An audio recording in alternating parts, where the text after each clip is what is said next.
Hey, what's up, guys? Sean here with BlueRidgeSilverhound. Hope everyone's doing well.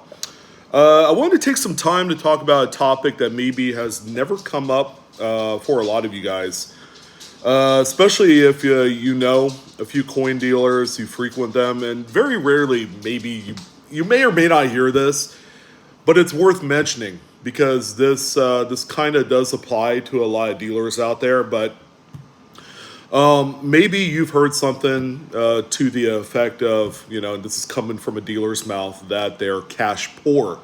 All right. And I wanted to take some time to talk a little bit about this, what it actually means for a dealer. Does this mean that they don't have money to run the house, to buy inventory, things like that? It's not as bad as it sounds. All right. And for a lot of dealers, it's quite preferable actually to be inventory rich. So that they kind of combine the two together. A dealer will say, yeah, we're cash poor, but we might have $800,000 in real inventory that's spanning gold, silver, numismatic items, jewelry, things of that nature. It really depends on your shop. But a lot of their what they have as far as cash is all built into the business. All right, and that's how they prefer it. So I had a few people ask me, I want to become a coin dealer, whether I have my own brick and mortar or I want to travel and do it on the road, and that's all well and good. All right. This is a business that certainly takes a fair amount of capital to get the wheels rolling, and you're gonna find it. And this is something I experienced even 22 years ago, when I had a very brief stint as a traveling dealer, I suppose. I didn't have a brick and mortar store. I was on the road all the time. I attended a lot of coin shows, was able to meet other dealers. Some of them have retired or passed away by now. But I did the whole the West Coast Express, from Washington State all the way down to Southern California. So I did some of those early kind of like Long Beach shows and things like that. And I've always, and the one thing that I'm incredibly grateful is that I didn't leverage enough of a credit line to buy what I needed. And, operating in cash is always important. However, the reason why that this comes up is due to a recent rash of account closures at banks, specifically targeting coin dealers because of the high dollar amount transactions and the frequency that these occur. So it is certainly worth mentioning this topic today, so that way you guys realize, okay, if a coin shop is cash poor, and that's something that we hear a lot about, will they not buy my collection? Will they not buy my silver or my gold or whatever they have? And it's simply just not the case. They have the money, they prefer to hold it in actual product that they could sell and resell and all that. You talk to any coin dealer, it's like, we live to be on the road. All right. If they're one that does the show circuit, you're traditionally not going to find a lot of them that just, randomly takes a $50,000 vacation to the Bahamas, or wherever. Because they live and breathe the business, all right? And that's something that they do pretty much 7 days a week, even though they probably prefer not to operate on the weekends. It's something that is still very close to up here with them.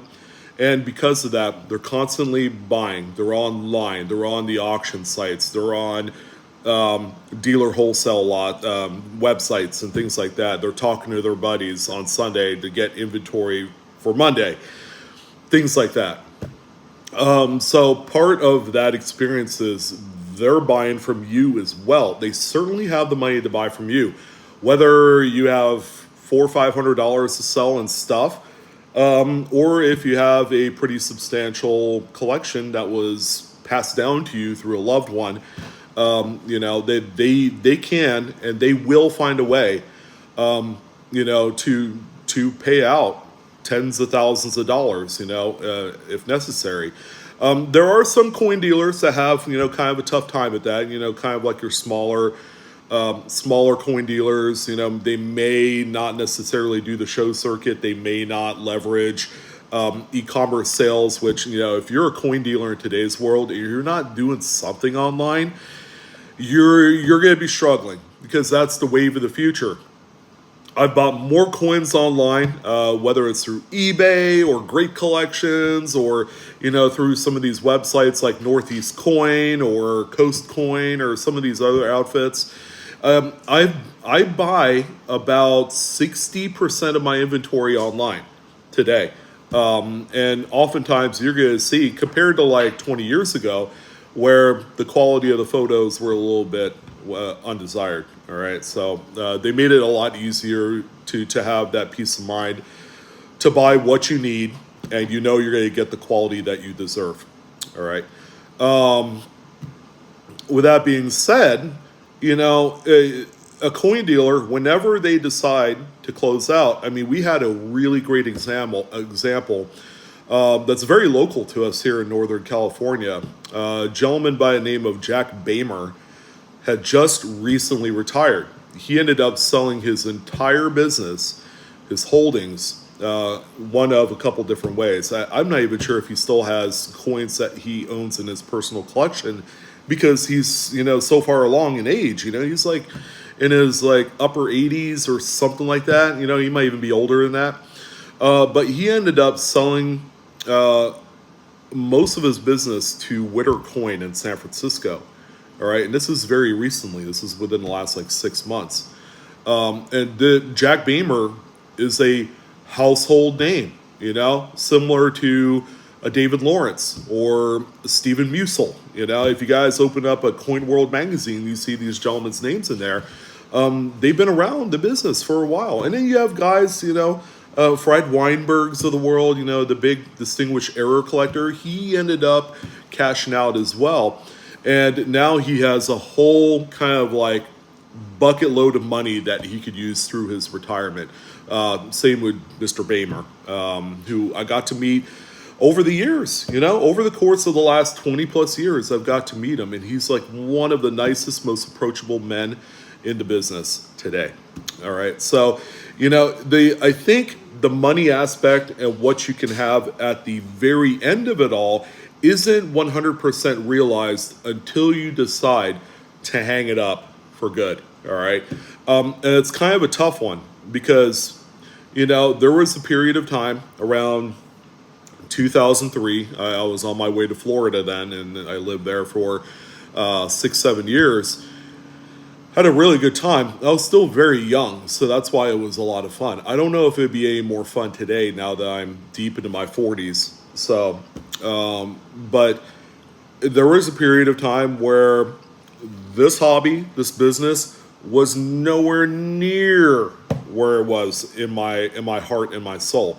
I just never thought about it, So for probably a good solid like 7 years, until I moved back to the West Coast, I didn't think of coins. It was right around when I first met my wife, like 15, 16 years ago, where I got back into it.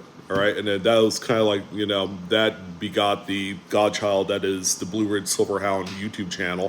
Thank you, by the ways, for the support and all that great stuff over the years.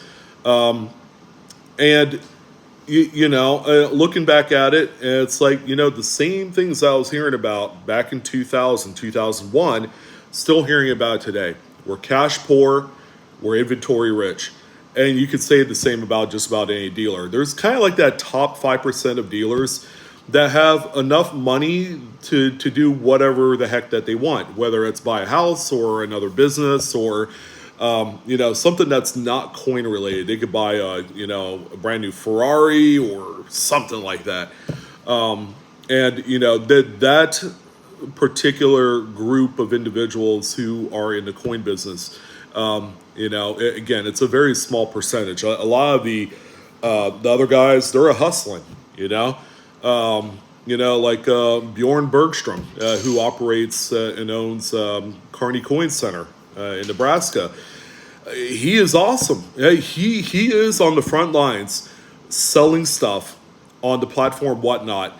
I would say 6 out of the 7 days a week. Sometimes he puts in a full seven. Now he is at the Long Beach Expo coin show, and I'm telling you, the man is manic. He's all over the place. But he is also one of those gentlemen that I've heard from the horse's mouth that say, we're cash poor, but we're inventory rich. And he's one of the top 10% in dealers across the United States. And I guess where I'm trying to get with this is that if you are thinking about getting into the business, you have to kind of operate in that same fashion, because it's an ever fluid, moving industry where there's a constant need for this recycling of inventory, whether that's on the PM side or if that's on the numismatic side. Okay, so be prepared to kind of get into that a little bit more. Every day is going to be a grind. Every day is going to be a hustle. It's fun work if you truly and genuinely love the hobby. All right, it's fun work. It's something, even to this day, I've been doing the YouTube channel for so long. It's like, shoot, I keep joking that I'm going to retire. I really don't want to retire because this is so damn fun. And I could do this for the rest of my life till my dying day. But you talk to anyone that I know, my wife included, it's like, we use money to buy inventory. Now, me, not a dealer, but one that resells on like eBay and whatnot, I'm constantly buying inventory. So on a given week, I could be spending $2,000, $3,000, $4,000, $5,000, just constantly recycling the inventory to offer to my patrons and my clients and customers and all that stuff. And again, it's a lot of fun. And the cool thing about this hobby is that your inventory is your cash out.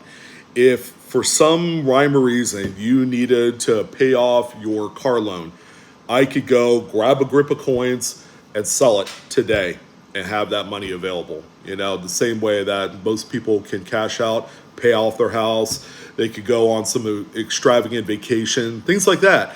So, it's not like I'm going to Walmart and I'm buying like a pallet's load of toothpaste or something like that where, I paid $5,000 for the pallet and now it's worth, maybe $800 by the time I get it home. It's like an automobile. You drive it off the lot, bam, it's like worth 20-30% less than what you have paid for it. So this is a smart investment. It's a evergreen, everlasting type of investment that you could cash out at any time. And that's kind of the reason why that, I guess, precious metals is so attractive to a lot of people that invest, is that they can cash out anytime if they need the money. All right. And, living off of fiat currency isn't as sexy as it used to be because of the value of the dollar.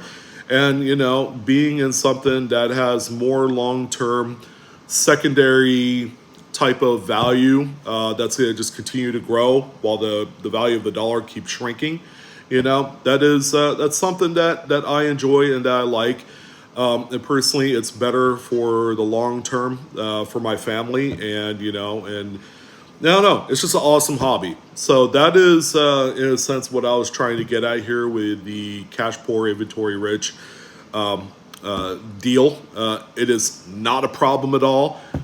Just so you guys are aware that is not a problem. Yeah, again, coin dealers, they don't see it as a problem. It's just a matter of fact, So that's it. That's what I wanted to talk about. Thank you guys for coming on by. I was getting tired of the dungeon kind of like, room that I was in. So this is something a little bit lighter, and all that great stuff. I'll be back on this Friday for another Whatnot stream because, hey, we're on the topic of inventory and reselling and all that stuff. We had a good time. A lot of people got some screaming deals. I sold some stuff for half off of what I paid for them. So, just to give you some perspective, the deals can be had out there. And, again, it's about fun. It's about growing the relationship with you guys. And I'm in it for the long haul. It's a fun ride. And this hobby, there's nothing better than collecting money. I said it once, I'll say it again. I don't want to do anything else than what I'm doing right now, you know. So that's going to go ahead and do it. Thank you guys for tuning in. Appreciate you guys. Don't forget to like, share, and subscribe to this video and my channel if you haven't done so already. And I'm back to all of the social media because my wife said so. So there you go. You guys take care. Have a good one. Love you guys.